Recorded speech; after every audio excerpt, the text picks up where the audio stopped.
Relax होऊन हा दिवस साजरा करूया आणि निघालो लोणावळ्याकडे. आम्ही म्हणजे मी, माझा मुलगा आणि माझा नवरा. पुणे स्टेशनला गाडी लावली आणि मग लोकल ट्रेन पकडली लोणावळ्यासाठी. ट्रेनमध्ये बसल्यावर जो माहोल होता ना, थंडगार हवा, हलका पाऊस, एकदम धमाल मूड होता.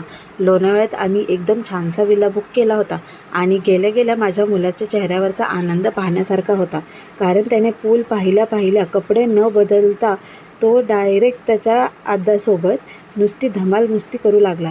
बाय द वे, माझा मुलगा त्याच्या पप्पाला आद्या असा म्हणून हाक मारतो. मी बाजूला उभे राहून छान सगळे त्यांचे फोटोज व्हिडिओज काढत होते.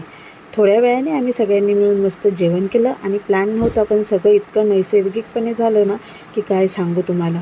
आणि नंतर संध्याकाळी ठरवलं छोटासा पण खास बड्डे सेलिब्रेट करूया म्हणून थोडे पिक्चर्स काढले आणि मस्त ब्लिंकिटवरून कपकेक ऑर्डर केलेले आणि मग मेणबत्ती लावली, इच्छा मागितली आणि मनात एक विचार आला, आता स्वतःसाठी जगायचं आणि जे मनात आहे ते न घाबरता करायचं.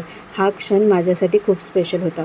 दुसऱ्या दिवशी सकाळी उठता क्षणी माझा मुलगा म्हणाला, चला ना एक टाईम पूलमध्ये चल ना मम्मा. त्याला मधून बाहेर पडायचं नव्हतं. शेवटी थोडं जबरदस्ती करून आम्ही त्याला ट्रेनमध्ये बसवलं आणि ट्रेनमध्ये तो एका आजोबांशी मस्त गप्पा मारत बसला. तो सीन अगदी गोड वाटला मला. माहिती का तुम्हाला? पण तुम्ही पण पहिल्यांदा काहीतरी नवीन करताना नर्वस झाला होता का?